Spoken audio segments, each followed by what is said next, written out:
Alright, so after getting such a nice time with Golurk, I knew that this next Pokemon would obviously not beat it, but we're using another ground type being Krokorok.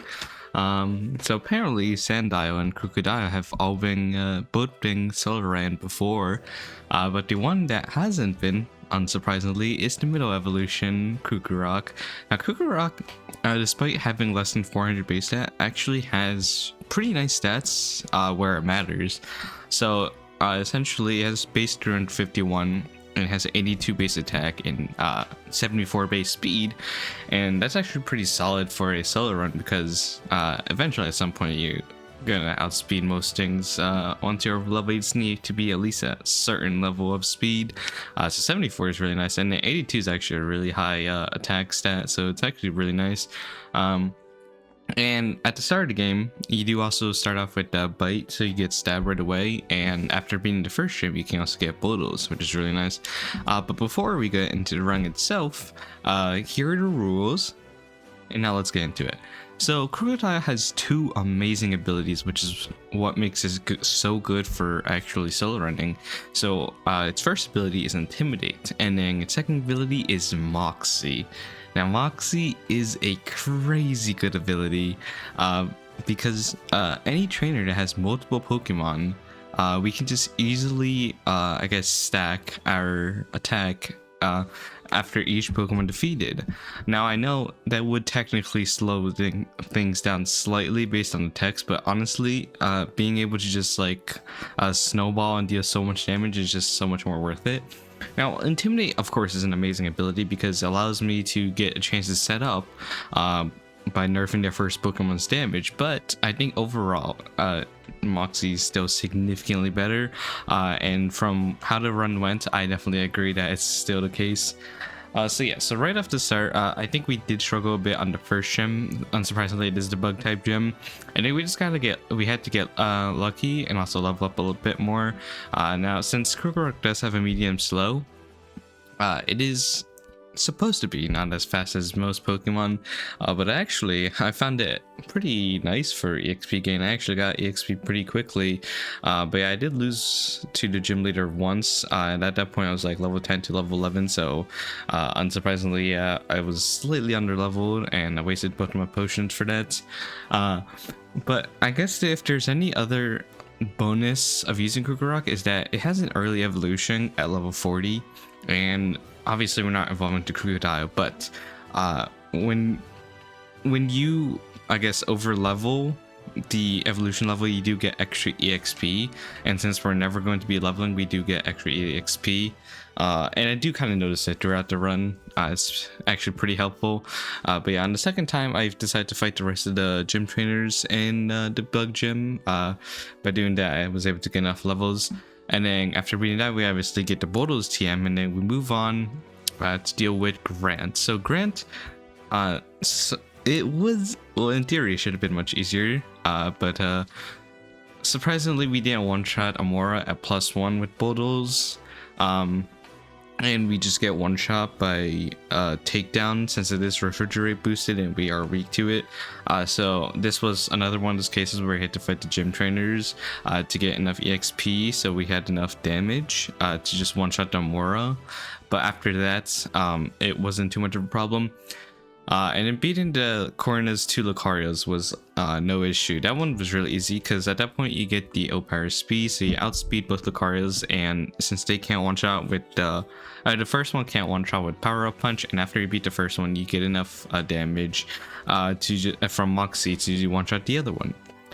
And then it's the gym trainers. Now gym trainers are obviously way more challenging than Corna herself. This was another one of those cases where we had to do a lot of resets, and I had to do a bunch of leveling. I think I had to do a bunch of extra leveling because it just wasn't high enough level to deal with stuff, and I felt like it'd be much easier. So I did actually had to go out of my way to do a little bit of a training in the cave. Now the main problem around this gym is I couldn't use the Eviolite, so being a Pokemon that's able to evolve, obviously, once we get to the third gym area, we're supposed to be able to utilize the Eviolite, but we can't. because I didn't see enough Pokemon. You have to see 40 different Costa Pokemon in order to get the Eviolite, and I did not get that, so that meant I could not get the Eviolite. And Krokorok has base 45 base defense, and which is insanely low, so we kind of needed it. But yeah, this was another one of those cases where you had to do a bunch of resets until we can actually beat the gym trainers. The main issues was, okay, so the meta type Mienfoo one was obviously no problem. I think the most annoying one was probably the Heracross one and the Draw one. So the one with Draw, they have 3 Pokemon, but the Pancham was actually kind of annoying too, because it wasn't a guaranteed kill for Pancham. And even if we beat Pancham and we're at like +2 attack, it still wasn't enough to beat the Draw, because I think it's just so bulky. And then for the Sock one, that one's also kind of challenging. We just had to get kind of lucky and hope for the Boros to a KO. Actually, I think the Sock one, it only took us a first or second try. Mainly because after beating Sock, the Hariyama that came in went for belly drum, so it took its own HP to half health, and since we're at like +2 attack, it was just enough to just kill. So that one was actually surprisingly the easiest, one of the easiest. And then the Heracross one, that was a huge problem, because my stabs were both not very effective to Heracross. So Bite was not very effective, and Bolt was also not very effective. So the best way we had to do damage was return. So that was kind of a big problem. But after dealing with those, it was time to deal with Corona. And Corona, I think it did take a bunch of different O powers, because we had to be able to take out Mienfoo after taking a what's it called, a power up punch, because sometimes it doesn't go for fake out at turn 1, and then even once we take out Mienfoo, we need to have enough bulk to tank a hit from Hawlucha. As long as you can get 2 hits onto Hawlucha, we were fine, because we weren't able to one-shot it, and Hawlucha would always go for Flying Press. So that was kind of an issue. We had to I think I had to make sure I was high enough level. I had to do some slight extra training to make sure I had enough bulk to tank it. So I think this was kind of a huge slowdown. Like beforehand, when we beat the rival, we were 6 minutes ahead, and after beating the rival, we were like 1 minute slower. So we ended up getting through the section around like 6 minutes, 6-7 minutes slower than the Warriors, which was kind of rough, but you know, it just happened. But this was definitely our biggest obstacle. After that, we just get the Lucky Egg, and then Ramos, while is a bad matchup for us, it wasn't much of an issue because Jumpluff couldn't one-shot me, and then once I take out Jumpluff, I just get the Moxie boost, and then I'm able to just kill the Weeping Bell as well, and then the Go-Go also just went down to just a crunch since I was really buffed up in attack. Oh yeah, I forgot to mention, after beating Corona, you get the Power Up Punch TM, which is something Krokorok can utilize, and Power Up Punches are an insanely good move, as it can boost my attack along with Moxie. So I have 2 different options to boost my attack, and I can also just double my attack by just using Power Up Punch to try and kill them. Because if I'm able to do that, kill them Power Up Punch, I get a double boost. I get the Power Up Punch boost and a Moxie boost, which is really nice. So Ramos, yeah, easy, no problem. Clement, obviously not an issue. Couldn't do anything to me, even Grass Knot, since I am lighter this time. I think Valerie was no problem either.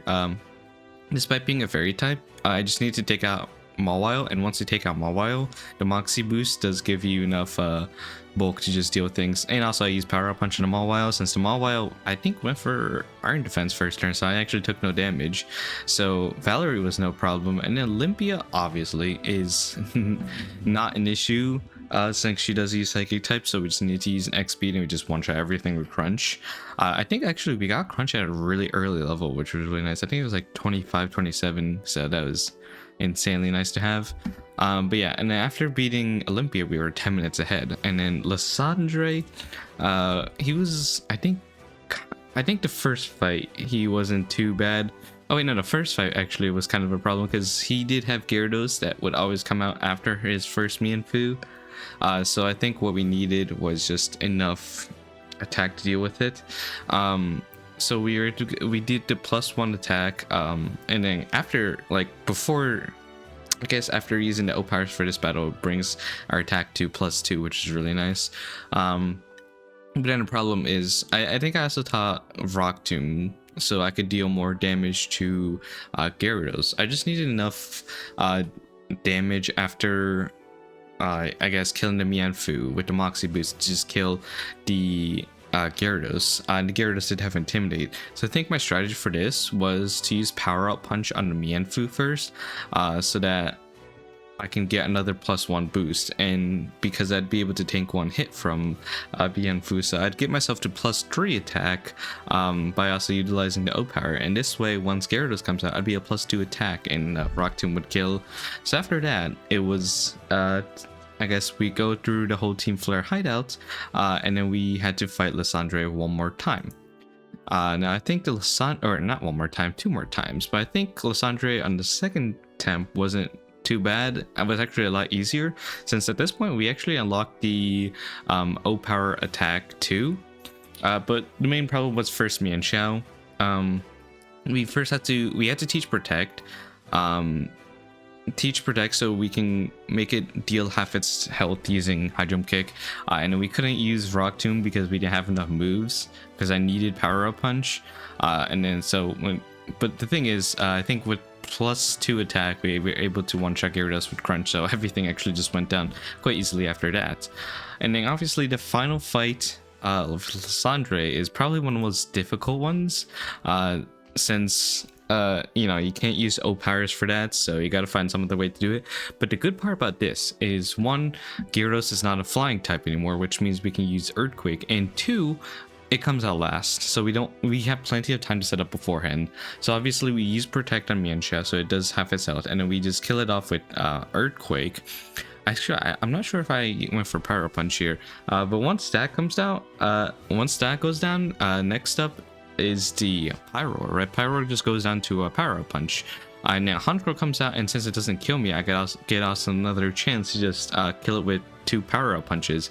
So at this point, we're extremely buffed up in attack. So once Mega Gyarados comes out, we did outspeed because we were like a significantly higher level at this point, and also thanks to our jolly nature, plus speed minus special attack, so we were able to outspeed the Mega Gyarados and just one shot with Earthquake. This was a first attempt Lysandre final fight, which is actually crazy good. And obviously once we're done with Lysandre, it's time for Wolfric, and Wolfric is not an issue, since a +2 Crunch is able to just one shot Abomasnow, and then Cryogonal also just goes down the turn after, and then obviously his Avalugg does tank hit because it is a huge tank, but it doesn't really deal much damage back to us, so we didn't really have to worry about that.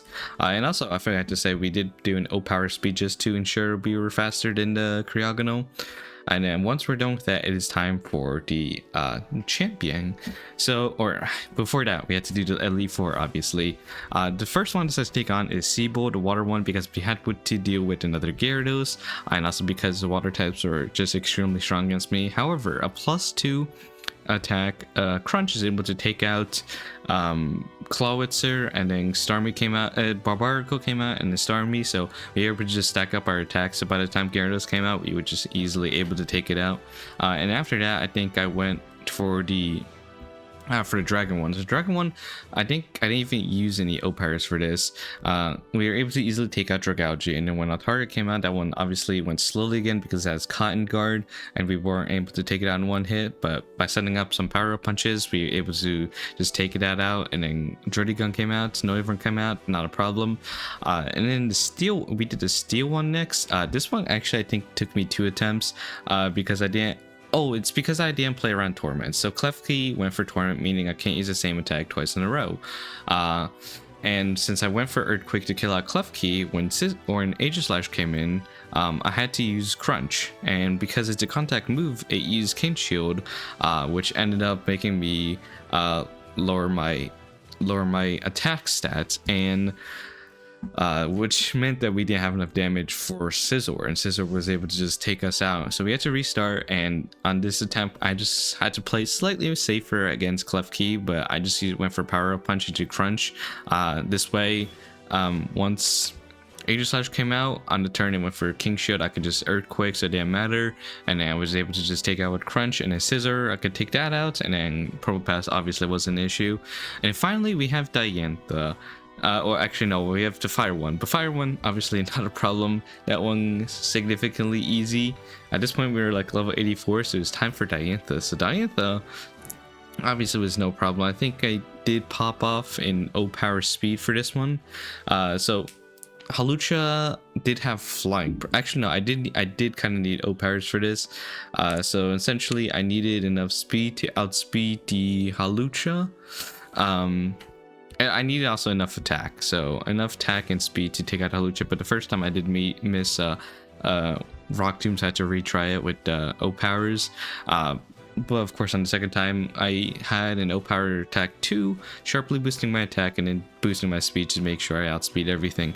And then, yeah, with that, Hawlucha went down to a Rock Tomb, Goodra went down to an Earthquake, and then just everything else just fell. And then finally we had to deal with Mega Gardevoir, but since we do outspeed and we're insanely buffed up at this point, we can just easily take it out.